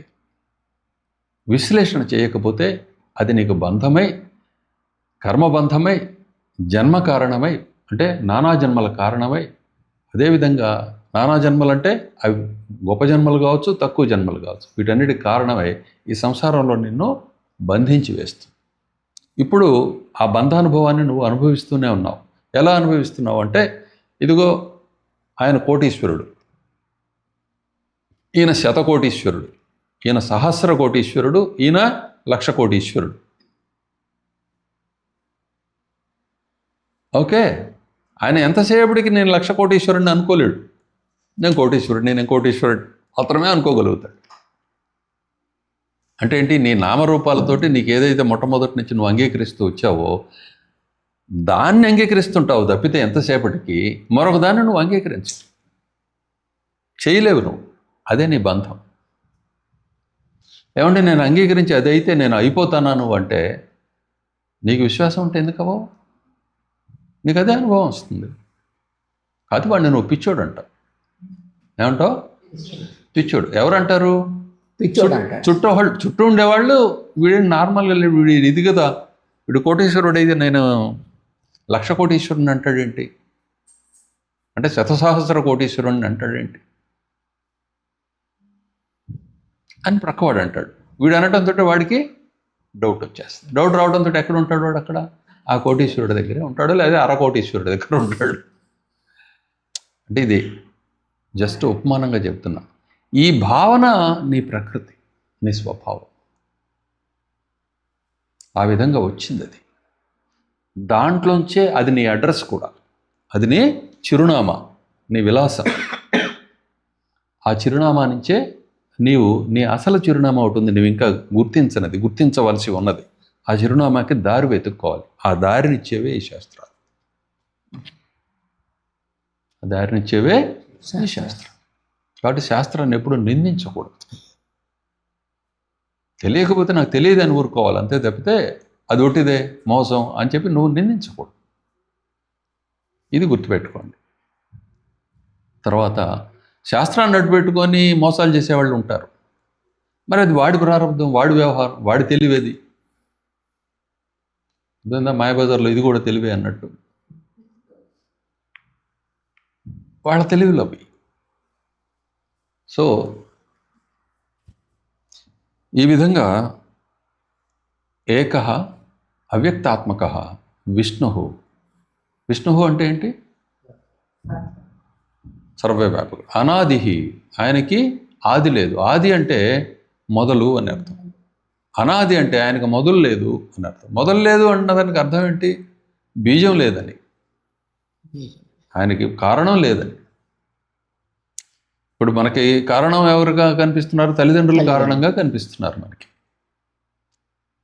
తర్వాత ఎన్నో ప్రశ్నలు వస్తాయి, ఆ కారణాలు అనేక కారణాలు కనిపిస్తాయి, అది వేరే సంగతి. ముందైతే స్థూలంగా ఈ దేహానికి తల్లిదండ్రి కారణంగా కనిపిస్తున్నారు. ఆయనకు అటువంటి తల్లిదండ్రులు లేరు. మరి ఎలా పుట్టాడండి తల్లిదండ్రులు లేకుండా? ఇదే తెలుసుకోవాల్సి. ఆయన పుట్టల కాబట్టి పోడు. పుట్టినవాడికి బాల్య యవ్వన వృద్ధాప్యాలనే అవస్థలు వస్తాయి. బాల్య కౌమార యవ్వన వృద్ధాప్యాలు అనేవి అవస్థల అనుభవానికి వస్తాయి. పుట్టినవాడికి ఆ అనుభవాలు ఏముంటాయి? కాబట్టి ఆయన నిత్యుడు అంతే. ఇంక మరొక ఏ విధంగానూ ఆయన చెప్పడానికి కుదరదు. ఎప్పుడు ఉండేవాడు అంతే. ప్రభువు అంటే ఏమిటంటే నిన్ను అన్ని విధాలా పాలించేవాడు, నిన్ను వృద్ధిపరిచేవాడు, నీ ఆసక్తులన్నింటినీ తీర్చేవాడు, నిన్ను నిరంతరం రక్షించేవాడు. ఆయనే ప్రభువు అంటారు. అలానే ఈశ్వర, ప్రభువు ఈశ్వర అన్నారు. ఈశ్వరుడు అంటే ఎవరు? ఎవరికి ఐశ్వర్యం ఉన్నదో ఆయన ఈశ్వరుడు. కోటీశ్వరుడు, 1,00,00,000 రూపాయలు ఉంటే కోటీశ్వరుడు, లేదా 1,00,00,000 వస్తువులు ఉంటే కోటీశ్వరుడు, 1,00,00,000 భావాలు కలిగి ఉంటే కోటీశ్వరుడు, 1,00,00,000 మంది మనుషుల్ని కలిగి ఉంటే కోటీశ్వరుడు. కోటి శబ్దానికి 100 లక్షలు అనే కాకుండా ఒక సమూహం అనే కూడా అర్థంతో కూడా మనం ప్రయోగిస్తాం. భక్త కోటి అంటాం. అంటే ఏమిటి? ఒక సమూహం అని అర్థం. సో వాటన్నిటికీ అధిపతి కాబట్టి ఈశ్వరుడు. అన్నిటికీ, సమూహాలకి, వ్యక్తులకి, దేనికైనా ఏది వ్యక్తం అవుతుందో దానికి అన్నిటికీ ఈశ్వరుడు ఆయనే. వాటన్నిటినీ కలిగి ఉన్న ఆయన. ఏకో అవ్యక్తాత్మకో విష్ణు అనాది ప్రభురీశ్వర శుద్ధతత్వో జగత్స్వామి. శుద్ధతత్వం ఆయన. తత్వము అనే మాటకు అర్థం చెప్తున్నాను. ఇంతకుముందు మనకి వీడియోలో చెప్పాను ఒక చోట, మళ్ళీ చెప్తున్నాను. తత్ ప్లస్ త్వ కలిపితే తత్వ అవుతుంది. తత్ అంటే ఎప్పుడు తత్ అని ఇక్కడ చెప్పినా ఈ సందర్భంలో పరమాత్మ అని అర్థం. త్వ అంటే, త్వం అంటే నీవు అని అర్థం. తత్వం, అసి అనేది మహావాక్యం. అసి అంటే అయి ఉన్నావు అని, నీవే ఉన్నావు అని. తత్వమసి, నువ్వే ఉంది అని, దాని అర్థం కూడా అది. అయితే శుద్ధతత్వం, శుద్ధతత్వం అంటే ఏమిటి? నువ్వు తప్పితే ఏమి లేకపోతే శుద్ధతత్వం. ఏమంటే ఇది పొల్యూట్ అయిందండి అంటాం. అంటే దాని అర్థం ఏంటి? నీరు తీసుకుందాం, నీటిలో ఏదన్నా నలక కనిపిస్తే ఏమండి శుద్ధంగా లేదు అంటాం. కిరోసిన్ కలిసింది నీటిలో, ఏమంటే శుద్ధంగా లేదంటాం. కిరోసిన్ కూడా శుద్ధంగా లేదు, గుర్తుపెట్టుకోండి. ఈ నీరు కలిసిన కిరోసిన్ కూడా శుద్ధంగా లేదు. నువ్వు ఒక్క అంశతోటే, అంటే ఒక్క లక్షణాన్ని మాత్రమే నువ్వు ప్రస్తావించినప్పుడు ఆ లక్షణం తప్ప ఇంకే లక్షణం లేకపోతే అది శుద్ధం. అచ్చం అని కూడా అంటాం దాన్ని. ఏమంటాం? అచ్చం. నిర్మలం అనే మాట కూడా వాడతాం, అమలం అనే మాట వాడతాం. మాటలు చాలా ఉంటాయి, ఎన్నెన్నో వాడతాం సందర్భాన్ని అనుసరించి. అంటే దాంట్లో వేరే ఏమీ లేదు, అది మాత్రమే ఉన్నది. అచ్చమైన సరుకండి అని అంటాం కదా మనం. అంటే ఏంటి? ఇంకా దీని గురించి ఇంకేం ఆలోచించాల్సిన అవసరం లేదు, అది అదే అని అర్థం. శుద్ధతత్వం, ఆ శుద్ధతత్వమే ఆ భగవంతుడు. ఆయన తప్ప అన్యమైన వాడు లేడు. జగత్ స్వామి అయినప్పటికీ ఈ జగత్తుకంతటికి స్వామి కూడా ఆయనే. జగత్ అంటే ఉందంటే ఆయన వల్లనే ఉంది, ఆయన కోసమే ఉంది, ఆయనే అయి ఉంది. అప్పుడు ఆయన జగత్ స్వామి అవుతాడు. అందువల్ల ఈశ్వరుడు జగత్స్వామి. నిర్గుణ, నిజానికి ఆయన గుణాలు లేవు. గుణాలు అంటే ఏమిటంటే ఇక్కడ 3 గుణాలు, సత్వ రజస్తమో గుణాలనే 3 గుణాలని త్రిగుణాలు అంటారు. ఈ త్రిగుణాలకి ఆయన బద్ధుడు కాడు. త్రిగుణాలు ఆయన యందు అసలు వాస్తవానికి లేవు. త్రిగుణాన్విత, నిర్గుణ త్రిగుణాన్విత అని చెప్పారు. అంటే నిర్గుణుడు త్రిగుణాన్వితుడు అని 2 మాటలు చెప్పటం అని కాదు ఇక్కడ అర్థం. త్రిగుణాన్విత సంసారకారక, ఆ ప్రక్క లైన్లోది దానికి కలుపుకోవాలి. త్రిగుణాన్వితుడు కనుక అయినట్లయితే గుణాలు ఎక్కడి నుంచి వస్తాయి? ఇవి చూసుకోవాలనుకున్నాడు. చూసుకోవాలన్నప్పుడు ఏమని చూసుకుంటాడో అది తప్ప మీకు తక్కింది తెలియటంలా. దీంట్లో 3 గుణాలు ఉన్నాయి. చూసుకోవాలనుకున్నాడా? ఏమొచ్చింది ఇప్పుడు ఇక్కడ? అద్దం వచ్చింది. అద్దంలోంచి తాను పుట్టాడు, తాను మళ్ళీ అద్దంలో ప్రతిబింబిస్తూ ఉన్నాడు. అద్దంలోంచి తాను పుట్టాడు, అద్దంలో ప్రతిబింబిస్తూ ఉన్నాడు. అద్దంలోంచి పుట్టింది అద్దమా కాదు? అద్దం ముక్క తుంచారనుకో ఏమొస్తుంది? అద్దం ఏమొస్తుందా, లేకపోతే వాళ్ళ పూరి వస్తుందా? అంతే కదా. సో అందులోంచి వచ్చిన బింబము, ఆ అద్దంలో ఈ బింబం ప్రతిబింబిస్తుంది కదా, రిఫ్లెక్ట్ అవుతుందిగా, ప్రతిఫలిస్తుంది కదా. ఆ ప్రతిబింబము 2 కూడా ఆ అద్దాలే. ఈ అద్దం ఎక్కడి నుంచి వచ్చింది? ఆయన వీక్షణం, అది ఆయన యొక్క వీక్షణ సంకల్పం. సో ఆయన వీక్షణంలో ఆయన పుడుతూ ఉన్నాడు, ఆయన ప్రతిబింబం పుడుతూ ఉన్నది, అవన్నీ కూడా మళ్ళీ తత్స్వరూపాలు అయి ఉన్నాయి కాబట్టి ఈ జగత్తు విస్తరిస్తూ ఉంది. ఇది మూల సూత్రం. క్లారిటీ వస్తుందా? మొదటిసారి వింటున్న వాళ్ళకి కొంచెం కష్టంగా ఉంటుంది. 10 సార్లు వింటే, చాలాసార్లు వింటే, అర్థమయ్యేదాకా వింటే అర్థం. ముందు చెప్పిన మాటలే ఇప్పుడు కూడా చెప్తుంది, కానీ వేరే మాటల్లో చెప్తున్నాను ఇప్పుడు, అంతే. ఫస్ట్ మీకు మంత్రం అని చెప్పి ఏమి ఇచ్చానో ఇది ఒక సూత్రం. మళ్ళీ అర్థమవుతుందా? జ్యోతిష్ శాస్త్రం నేర్చుకోవటం అంటే తత్వం తెలుసుకోవటమే, దానికోసమే అది ఉపయోగపడుద్ది. అందుకని తత్వం ఎప్పుడూ మాట్లాడుకుంటూ ఉండాలి అడుగడుగున. ఇంకా ముందుకు పోయే కొంది గ్రహాలు, రాశులు, ఆ గ్రహాల రాశుల్లో ఆ గ్రహాల యొక్క స్థితి, వాటిని అనుసరించి మనకు వచ్చే అనుభూతులు, ఇవన్నీ ఎన్నో అద్భుతంగా మాట్లాడుకుంటుంటాం. ఎన్ని మాట్లాడుకుంటున్నా మైత్రేయ భగవానుడు మొట్టమొదట వేసిన ప్రశ్నల్ని మర్చిపోము. మీ గురుగారు వినిపించిన ఈ మాటల్ని మర్చిపోము. ఇవి గుర్తుపెట్టుకుంటారు చివరిదాకా కూడా. క్లారిటీ వస్తుందా? నన్ను అర్థం కాకపోతే వెంటనే అడగాలి, సిగ్గుపడకూడదు. గుర్తుపెట్టుకోండి, సిగ్గుపడితే ఎవరికి ప్రమాదం? శుద్ధతత్వో జగత్స్వామి నిర్గుణ, వాస్తవానికి నిర్గుణుడు త్రిగుణాన్వితుడు అయ్యాడా? ఎలా అవుతున్నాడు త్రిగుణాన్వితుడు? ఇప్పుడు చెప్పాను కదా. అర్థం ఏం కనిపిస్తుంది? బింబము అనగానే ఏమంటుంది? ఒక ఆకారం వస్తుందా? ఈ ఆకారం ఏది తెలుస్తూ ఉన్నదో అది సత్వగుణం. అది సత్వగుణం.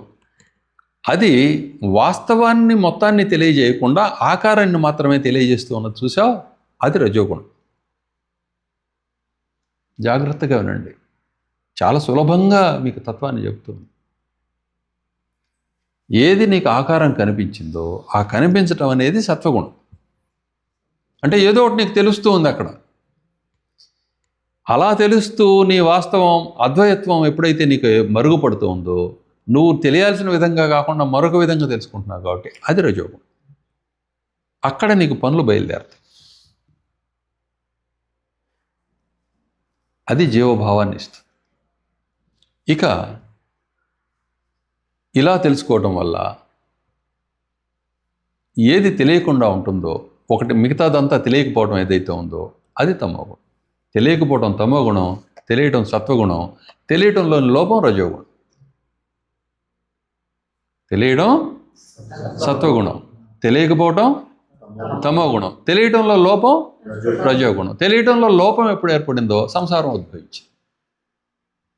అంటే ఆ బింబము ప్రతిబింబాన్ని చూసి దానితోటి వ్యవహారం చేద్దామని చెప్పి మొదలు పెడితే వ్యవహారం చేస్తుంది ప్రతిబింబం. నీకే మాట్లాడడంలో ఇప్పుడు అది నీ ప్రతిబింబమే. కానీ నువ్వు దానికి కరిగిపోతున్నావు. దానికి నానాయుధాలతో కొంతమంది ఆత్మహత్యలు కూడా చేసుకుంటున్నారు అంటున్నారు, కొంతమంది దాంతో లవ్లో పడుతున్నారు, రకరకాల అనుభవాలు కలుగుతున్నాయి. ఏతోటి నీ ప్రతిబింబంతో నువ్వు నానా వ్యవహారాలు చేస్తున్నావు అనమాట. ఆ విషయం తెలియక నువ్వు దానికి బలి అవుతున్నావు. బలి అవడం అంటే అనుభూతిని పొందడం. బలి అవటం, పోవడం అనేది నిజానికి లేదు. క్లారిటీ వస్తుందా? ఇది తత్వం. సో ఇప్పుడు తెలియటం సత్వగుణం, తెలియకపోవడం తమోగుణం, తప్పుగా తెలియటం రజస్సు అంటే మాలిన్యం, తప్పుగా తెలియటం మలినం. ఎక్కడ మలినం ఉందో అక్కడ సంసార అనుభవం ఉంది. అక్కడ మార్జనము అంటే శుభ్రత అనేది అవసరం అవుతుంది. శుభ్రత అనేది అవసరం అవుతుంది. శుభ్రత ఎలా కలుగుతుంది? నువ్వు తప్పుగా అనుకుంటున్నావు కాబట్టి ఒప్పుగా తెలుసుకుంటే శుభ్రత జరిగిపోతుంది. ఆ ఒప్పు ఏమిటి? ఈ తత్వం. అబ్బాయి ఉన్నది ఒకటేరా, లేకపోతే ఉన్నది నీవేరా. శిష్యుడికి ఆ స్థితికి చేరిన తర్వాత గురువు గారు ఓ మాట అంటారు, తత్వమసి త్వం తదసి త్వమేవ తదసి అని ఈ మాటల్ని ప్రయోగిస్తారు. ఇవన్నీ ఇప్పుడు కూడా చెప్పుకుంటున్నాం, కానీ అప్పుడు మాత్రమే నీకు అర్థం అవుతుంది, అనుభవానికి వస్తుంది. ఆ క్షణానికి తీసుకువెళ్ళి అక్కడ చెప్తారు. ఇప్పుడు గురువు నోటి నుంచి మీరు విన్నారు, కానీ మీకు అనుభవానికి రాదు. ఎందువల్ల? నీ అభ్యాసం ఏది? నీ అభ్యాసం నువ్వు చేయాలి కదా. చేసిన తర్వాత ఆ చివరి క్షణంలో గురువు నోటి నుంచి ఆ మాట వినడంతో ఆ జన్మ సాఫల్యం అయిపోతుంది. అర్థమవుతుంది? ఇది తత్వం. అంతా ఓపెన్. ఇందులో ఏం రహస్యాలు లేవు. నీకు అన్నీ చెప్పడం అవుతుంది, నువ్వు తీసుకోగలగటం అనేదే ఉంటుంది. దీనికి మీరు చేయాల్సింది ఏమిటంటే, మేము క్లాస్కి అటెండ్ అయ్యాం కదా అని చెప్పి కాకుండా ఆ యూట్యూబ్లో మళ్ళీ మళ్ళీ మళ్ళీ మళ్ళీ మళ్ళీ మళ్ళీ చూడండి. రోజు చూడండి. వారానికి ఒకటేగా రెండేగా ఇస్తున్నాం కంటిన్యూస్ చూడండి, అప్పుడు మీకు అర్థమవుతుంది క్లియర్గా. ఏకో వ్యక్తాత్మకో విష్ణురనాది ప్రభురీశ్వర శుద్ధతత్వో జగత్స్వామి నిర్గుణ త్రిగుణాన్విత సంసారకారక శ్రీమాన్. శ్రీమాన్ అంటే శ్రీమంతుడు అని అర్థం. శ్రీ అంటే జగత్తు అని అర్థం. జగత్తు అంటే నీ జీవితము అని అర్థం, నీ అభిప్రాయము అని అర్థం. అదే శ్రీ. శ్రీమంతుడవుతూ ఉన్నాడు. శ్రీ అంటే నలుపు, విషం అని కూడా అర్థం ఉంది. అంటే నీ ఇష్టం అన్నీ అందులోనే ఉంది.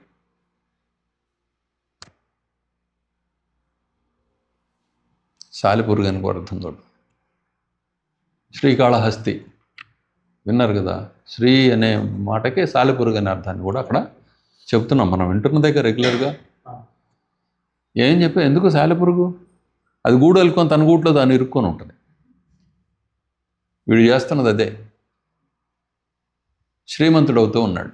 శ్రీమాన్ నిమిత్తాత్మ, కారణాత్ముడవుతూ ఉన్నాడు. అంటే ఈ సంసారం అన్నిటికీ కూడా తానే కారణం అవుతూ ఉన్నాడు.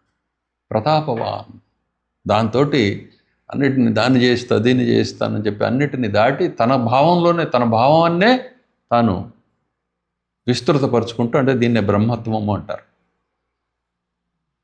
అంటే అలా విస్తరణ జరుగుతూ ఉంటుంది నిరంతరం. వాడి ప్రపంచానికి అంతే ఉండదు. ఎవడి ప్రపంచానికి ఎవడికి కూడా అంతు పొంతు ఏం లేదు. అర్థమైందా? నిమిత్తాత్మ ప్రతాపవాన్ ఏకాంశేన. ఇప్పుడు ఇక్కడ వరకు స్వామి గురించి చెప్పేశారు. ఏం చెప్పారు? ఆయన వాస్తవానికి ఆయన తప్పితే అన్యులు లేరు, ఆయన ఏంది ఇదంతా జరుగుతూ ఉన్నది, ఆ కారణం చేత ఆయన శ్రీమంతుడు అవుతూ ఉన్నాడు. ఎవరు అసలు నిజానికి శ్రీమంతుడిని ఎవరిని చెప్పుకుంటాం?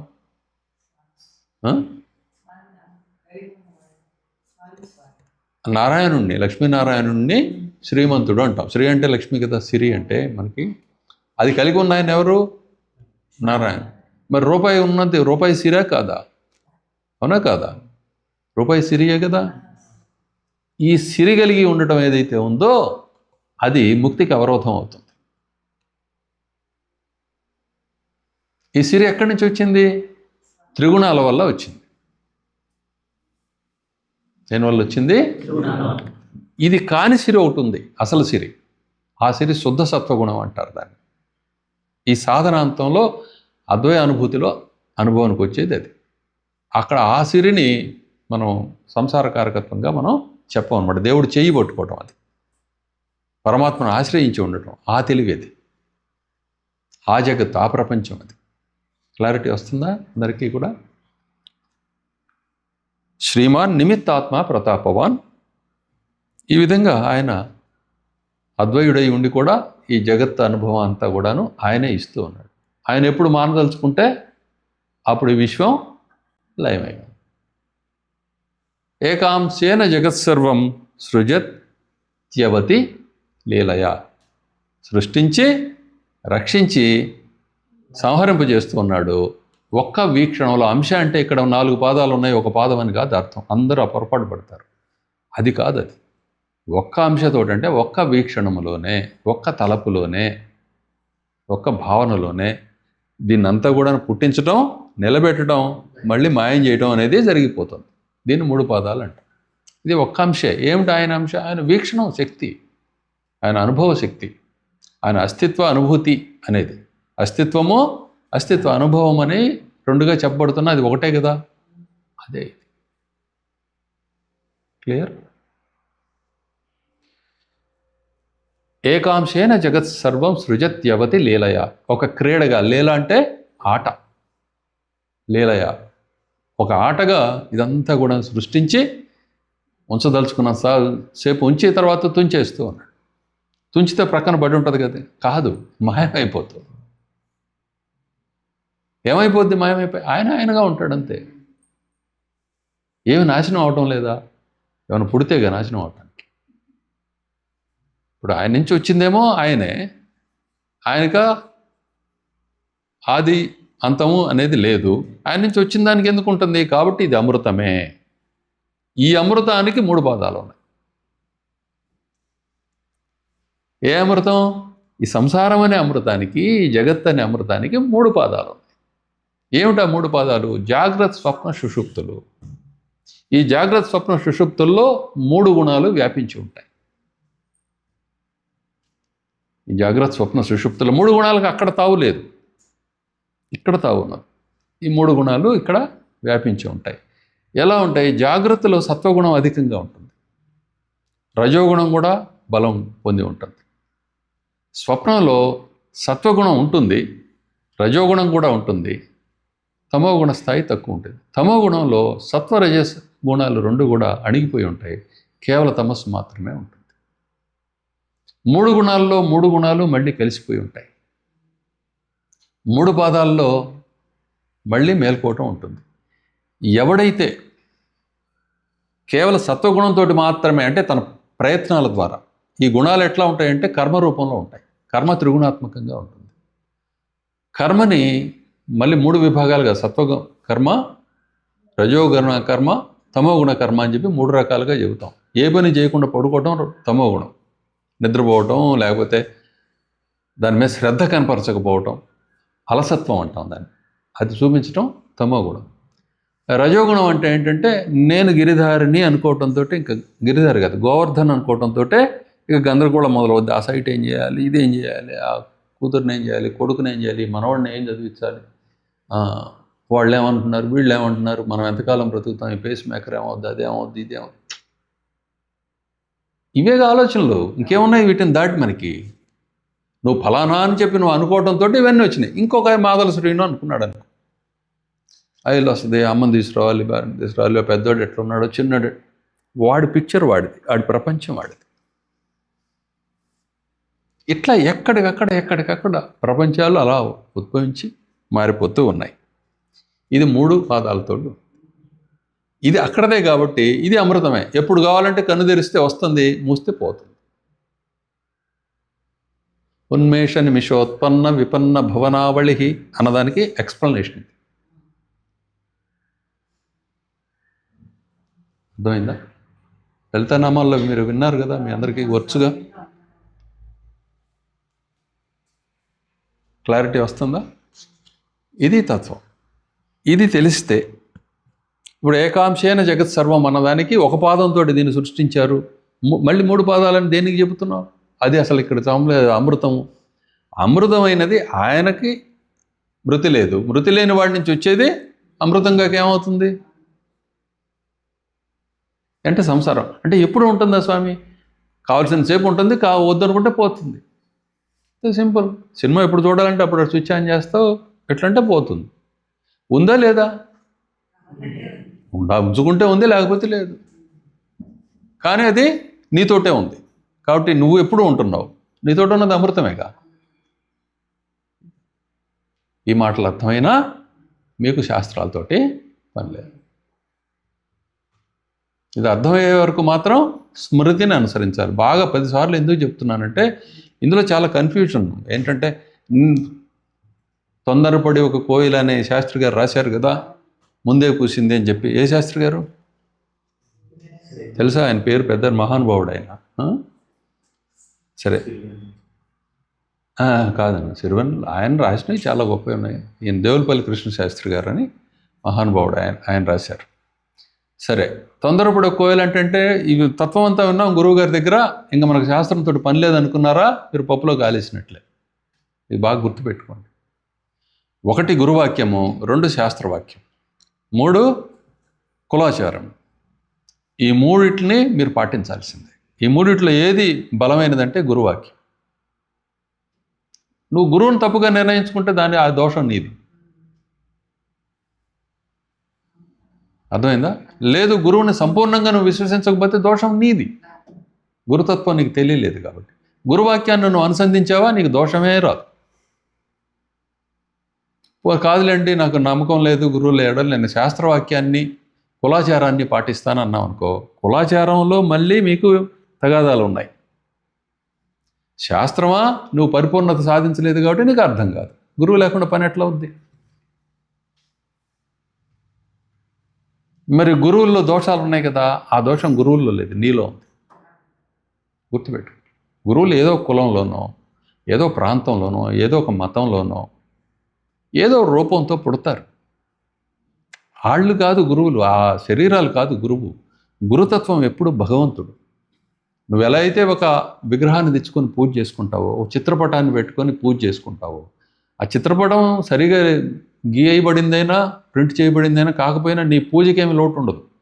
అలానే విగ్రహము ఎలా ఉన్నా సరే ఆ సాకారం సరైన ఆకారంతో ఉన్నా లేదు లేకపోయినా మరి రాయి పెట్టుకొని కూడా పూజ చేసుకునే వాళ్ళు ఉన్నారు కదా. సాలగ్రామ శిలకి ఏం ఆకారాలు ఉంటాయి, ఏం కనిపిస్తుంది అక్కడ నీకు? కానీ నీకు పవిత్రమైన బలాన్ని ఇస్తూ ఉందా లేదా ఆ పూజ? అలా భర్త కానీ, తండ్రి కానీ, గురుడు కానీ, రాజు కానీ ఎవరైనా సరే వాళ్ళ లక్షణాలతో నీకు సంబంధం లేదు. నువ్వు పూజ నీ కోసం నువ్వు పూజ చేసుకుంటున్నావు. ఈ విషయం నీకు ఎప్పుడైతే అర్థమైందో అప్పుడు గురువు ఎప్పుడు నీకు ఉంటాడు. ఆ వాక్యము నీ కోసం వచ్చింది కాబట్టి నువ్వు సిన్సియర్గా నమ్మావుగా, నీ కోసం వచ్చింది కాబట్టి.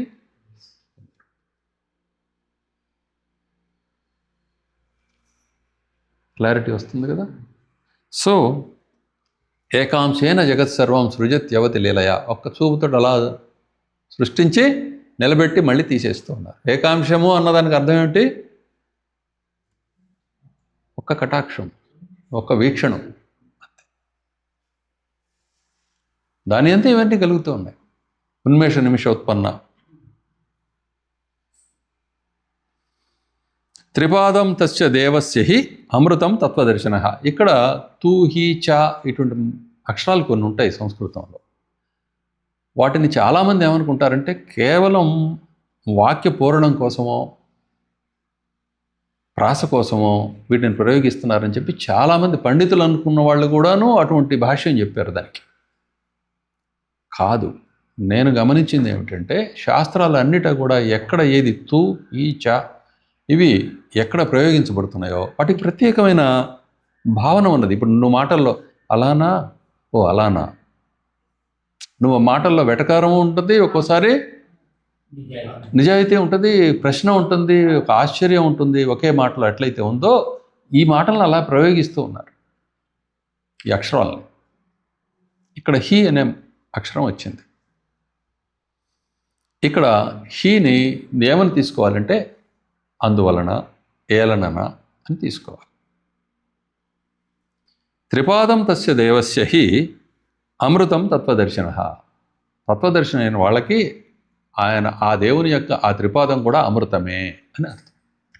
ఆ దేవుని నుంచే కదా వచ్చింది. ఇది మృతం ఎట్లా అవుతుంది? కాబట్టి మరణం అనేదే లేదు. ఇది వాస్తవం. మృతి లేదు. ఎందువల్ల? జననమే లేదు. జననం ఉంటే మృతి ఉంటుంది. అర్థమవుతుంది? కానీ నీకు పుట్టుక అనుభవానికి వస్తుంది కదా ఇప్పుడు, కాబట్టి మరణం కూడా అనుభవానికి వస్తుంది. పుట్టుకనే దాన్ని నువ్వు జయించితే పుట్టుక లొంగితే మోక్షం, పుట్టుక లొంగకపోతే సంసారం. పుట్టుకను నువ్వు లొంగ తీసుకోవాలి. ఎలా లొంగ తీసుకుంటావు? నువ్వు పుట్టుకుండా ఉండటమే. ఎలా పుడుతున్నావు? నీ భావనల రూపంలో, నీ అజ్ఞానం రూపంలో, నీ కోరికల రూపంలో మాటి మాటికి పుడుతూ ఉన్నావు. పుట్టుకను అనుభవిస్తున్నావు. నిజానికి నువ్వు పుట్టడంలా.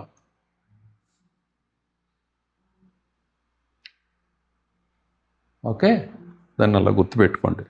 మెల్లగా తలలు వాలిపోతున్నాయి. త్రిపాదం తస్య దేవస్య హి అమృతం తత్వదర్శిన. ఇది మీ ఒక్కళ్ళ కోసమే చెప్పట్లేదు నాకు. ఎంతోమంది జిజ్ఞాసులు ఆ యూట్యూబ్లో పాపం వెతుకుతూ ఉన్నారు జ్ఞానం కోసం అని చెప్పి. ఎవరెవరినో సందర్శిస్తారు, అతృప్తులై మరలా వెనుదిరిగిపోతూ ఉంటారు. వాళ్ళందరూ ఆ మహానుభావులు ఎవరికి ప్రాప్తం ఉన్నదో ఆ జిజ్ఞాసులు వాళ్ళందరూ వింటారని చెప్పి ఈ మాట చెప్తున్నారు. అర్థమవుతుందా? ఆ కోవలో మీరుండి మీరు బాగా చక్కగా తెలుసుకోగలిగితే దీన్ని మాటిమాటికి విని మేలు జరుగుతుంది. త్రిపాదం తస్య దేవస్య హి అమృతం తత్వదర్శన. తత్వదర్శులైన వాళ్ళు దీన్ని చెప్పారు. ఇది కృష్ణ భగవానుడు కూడా గీతలో చెప్పారు ఈ విషయాన్నే. ఇది నాసతో విద్యతే భావో నా భావో విద్యతే సతః అనే మాట దగ్గర ఇది చెప్పారు.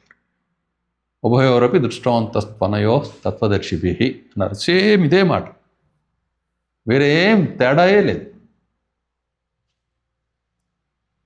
విదంతి తత్ప్రమాణం చ సప్రధానం తథైకపాత్. ఆ మహానుభావులు అంటే ఆ ఋషులు, ఆ ద్రష్టలు దాని ప్రమాణం, దాని పుట్టుపూర్వోత్తరాలు ఏమిటో, దాని ప్రవర్తనలు ఏమిటో వాటన్నిటి గురించి స్పష్టంగా తెలిసి ఉన్నారు. ఆ అమృతం యొక్క, ఆ త్రిపాదం యొక్క దీన్ని తెలిసి ఉన్నారు. అంటే జగత్తు యొక్క సారం ఏమిటో, ఇది ఎలా ప్రవర్తిస్తూ ఉన్నదో, ఈ నియతి ఎలా వర్తిస్తూ ఉన్నదో, ఈ విషయాలన్నీ కూడా స్పష్టంగా వాళ్ళు దర్శించి ఉన్నారు. అది ఎలా పరమాత్మతో కూడి మాత్రమే ఉన్నదో అనే విషయం ప్రధానం. అంటే ఇక్కడ భగవంతుడు కూడి ఉన్నదో. ప్రధానం అనే మాటకి సందర్భాన్ని అనుసరించి వేరే వేరే అర్థాలు వస్తాయి. అర్థమైందా? అసలు పరమార్థం ఏమిటి అంటే, ప్రధానం అంటే దేవుడు, పరమాత్మ, ఉన్న వస్తువు, అస్తిత్వం కలిగి ఉన్న వస్తువు ఏదైతే ఉందో అది ప్రధానం. క్లియరా? వ్యక్తావ్యక్తాత్మకో విష్ణు వాసుదేవస్తు గీయతే. ఆ విధంగా వ్యక్తుడయ్యి నిజానికి అవ్యక్తుడై ఉండిన ఆ విష్ణువే వాసుదేవుడని కూడాను కీర్తించబడుతూ ఉన్నాడు.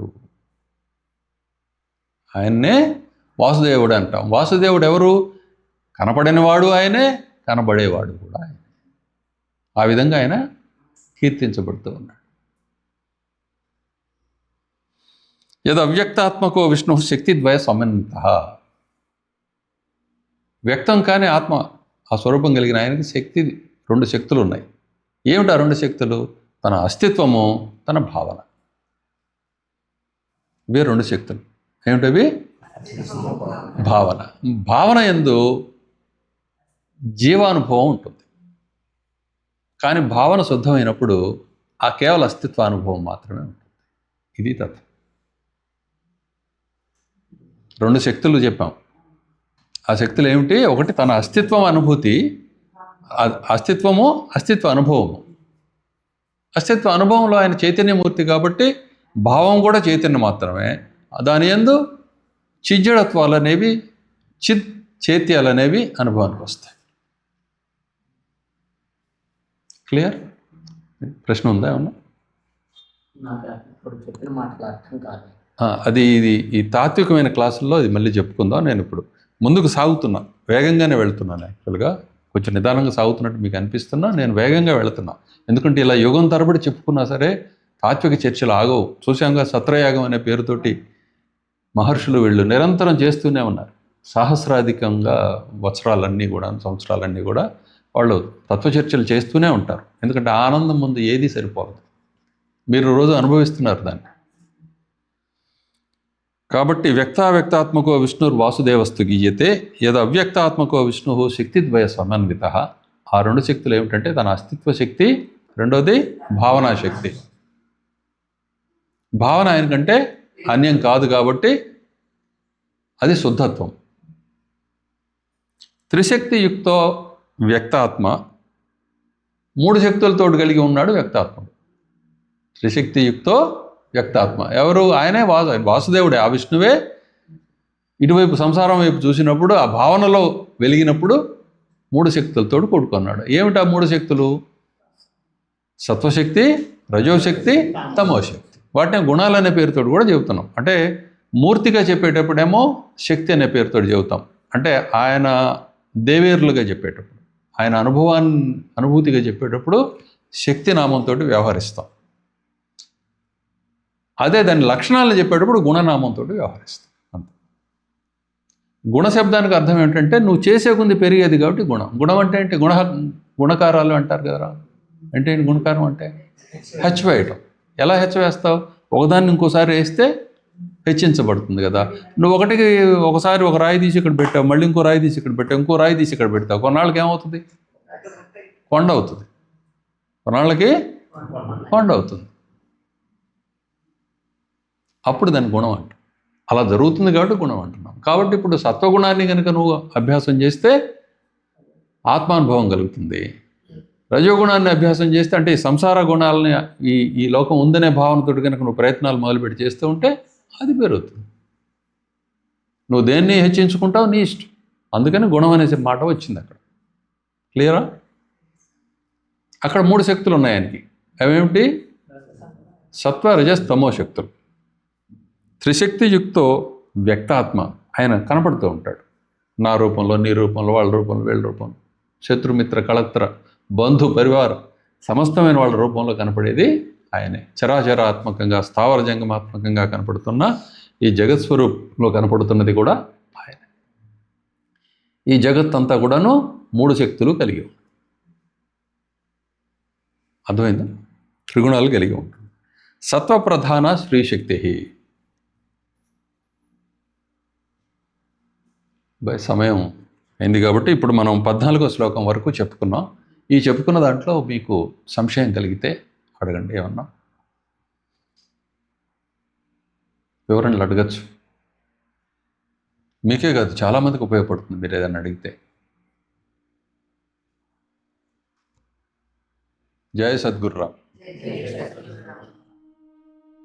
కొన్ని Love you, Swami Narayana. Praise you, my Lord Narayana. Namo Namo Namo Narayana.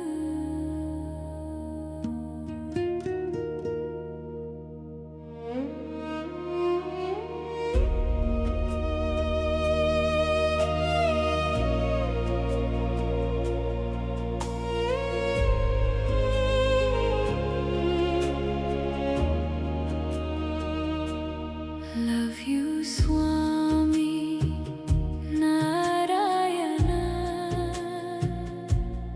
Your sound and silence, Narayana.